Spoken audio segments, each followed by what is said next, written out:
எங்க வீட்ல ஒரு பொண்ணு ஒரு பையனும் இருக்காங்க. என்ன நல்லா படிக்க வச்சாங்க. டிகிரியுமே வாங்கியாச்சு. காலேஜ் லாஸ்ட் இயர்ல லாஸ்ட் எக்ஸாம் அன்னைக்கு நல்ல மாப்பிள வந்திருக்கு அப்படின்னு மேரேஜுமே ஃபிக்ஸ் ஆச்சு. நான் ஃபர்ஸ்ட் வேண்டாம் அப்படின்னு சொன்னேன். என் வீட்ல நல்ல வரன் வந்திருக்குன்னு ரொம்பவே கன்வின்ஸ் பண்ணாங்க. நானும் ஓகே சொல்லிட்டேன். எங்களோட மேரேஜ் கொரோனா பீரியட்ல தான் நடந்துச்சு. அப்போ என் கணவரை பத்தி எதுவுமே தெரியாது. கல்யாணம் ஆனதுக்கு அப்புறமா தான் கொஞ்சம் கொஞ்சமா எல்லாமே தெரிய வந்துச்சு. எனக்கு 20 வயசு, என் கணவருக்கு 22 வயசு தான் ஆச்சு. இவ்ளோ சீக்கிரமா ஏன் கல்யாணம் பண்றாங்க அப்படின்னு நான் யோசிச்சுட்டே இருந்தேன். கல்யாணம் ஆன புதுசுல என்கிட்ட நல்லா பேசிட்டு இருப்பாரு. போன் காலோ மெசேஜோ வந்தா தனியா போய் ஒதுங்கி போய் நின்றுவாரு. எனக்கு ஒரே குழப்பமா இருக்கும். என்னன்னே தெரியாம தவிச்சிட்டு இருந்தேன். ஒரு வழியா அவரோட போன் பாஸ்வேர்ட் எல்லாம் கண்டுபிடிச்சு போனை செக் பண்ணி பார்க்கும்போது தான் தெரிஞ்சிச்சு சித்தி உறவுல இருக்கிற ஒருத்தரோட பழக்கத்துல இருந்தாரு. நான் அதை பார்த்துட்டு கேட்டப்போ அவங்க எனக்கு சித்தி முறை தான் ஆகுது அப்படின்னு சொல்லி என்ன கன்வின்ஸ் பண்ணாரு. நானும் நம்பிட்டு விட்டுட்டேன். ஏதோ சும்மா பேசுறாங்க போல அப்படின்னு நினைச்சிட்டு விட்டுட்டேன். அதுக்கப்புறம் போன் கால் மெசேஜ் வாய்ஸ் மெசேஜ்னு நிறைய வர ஆரம்பிச்சது. அதை பார்த்துட்டு கேட்டப்போ அதுக்கு அவர் சொன்ன பதில் என்னன்னா, அவங்க ரொம்பவே கஷ்டப்படுற ஃபேமிலி, அவங்க கூட ஹஸ்பண்ட் இல்ல, அதனால என்கிட்ட ஹெல்ப் கேட்கறாங்க அப்படின்னு சொல்லி சொன்னாரு. அதையுமே நான் நம்பிட்டேன். இப்படியே எங்களோட வாழ்க்கை போயிட்டு இருந்துச்சு. அப்புறமா கொஞ்ச நாள்ல கன்சீவ் ஆயிட்டேன். அப்பவும் இவரு அவங்க கிட்ட பேசிட்டே இருந்தாரு. ஒரு கட்டத்துல அதையும் கேட்டேன். அதுக்கும் சொன்னாரு, நீ கன்சீவ் ஆகி உன் அம்மா வீட்டுக்கு போயிட்ட, நீ இல்லாததுனால டைம் பாஸ்க்கு பேசிட்டு இருந்தேன், என்ன மன்னிச்சிடு, இனிமேல் இந்த தப்பெல்லாம் பண்ணவே மாட்டேன் அப்படின்னு சொல்லி சொன்னாரு.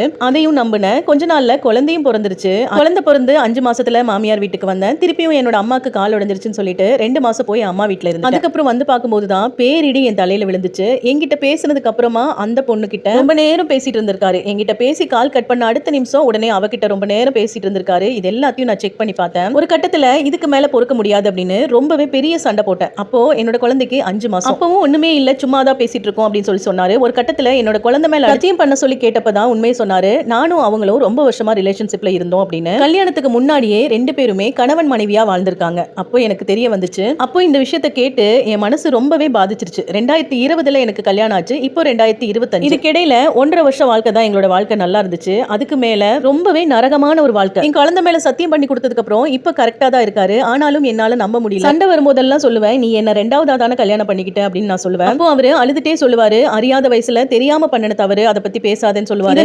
நினைச்சு அழுதழுதே எனக்கு உடம்பு சரியில்லாம போயிடும். அவரோட கேஷுவலா என்னால வாழவே முடியல. எங்களோட வாழ்க்கையாவே இல்ல, ஒரு நரகமான ஒரு கொடுமையான வாழ்க்கையை நான் வாழ்ந்துட்டு இருக்கேன். இந்த விஷயத்த நான் என் அப்பா அம்மாட்ட கூட சொன்னது கிடையாது. சொன்னா அவங்க ரொம்பவே உடைஞ்சு போயிருவாங்க. இந்த ஸ்டோரிய இங்க எதுக்காக நான் ஷேர் பண்ணிருக்கேன் அப்படின்னு, தயவு செய்து கல்யாணம் ஆன ஆண்கள் கிட்டயோ பெண்கள் கிட்டயோ ரிலேஷன்ஷிப்ல இருக்கவே இருக்காதீங்க. இந்த மாதிரி நிறைய பேத்தோட வாழ்க்கை நரகமாயிட்டு இருக்கு. இதையே நினைச்சு ரொம்ப டிப்ரெஷன்ல நான் வாழ்ந்துட்டு இருக்கேன். என்ன மாதிரி எத்தனையோ பெண்களோட வாழ்க்கை இப்படித்தான் போயிட்டு இருக்கு. உங்களுக்கு உடம்பு தேவை, பண தேவை வேணும் அப்படின்னு என்ன மாதிரி பொண்களோட வாழ்க்கையை நீங்க நாசம் பண்றீங்க. இதுல நாங்க மட்டும் பாதிக்கப்படுறது இல்ல, எங்க குழந்தைங்க, எங்க குடும்பம்னு எல்லாருமே பாதிக்கப்படுறோம். தப்பே செய்யாம தண்டனை அனுபவிச்சுட்டு இருக்கோம். இது இன்ஸ்டாகிராம்ல ஒரு சிஸ்டர் ஷேர் பண்ண சொன்ன ஸ்டோரி. இது அவங்களுக்கு நீங்க என்ன சொல்ல விரும்புறீங்களோ அது கமெண்ட்ஸா கன்வே பண்ணுங்க.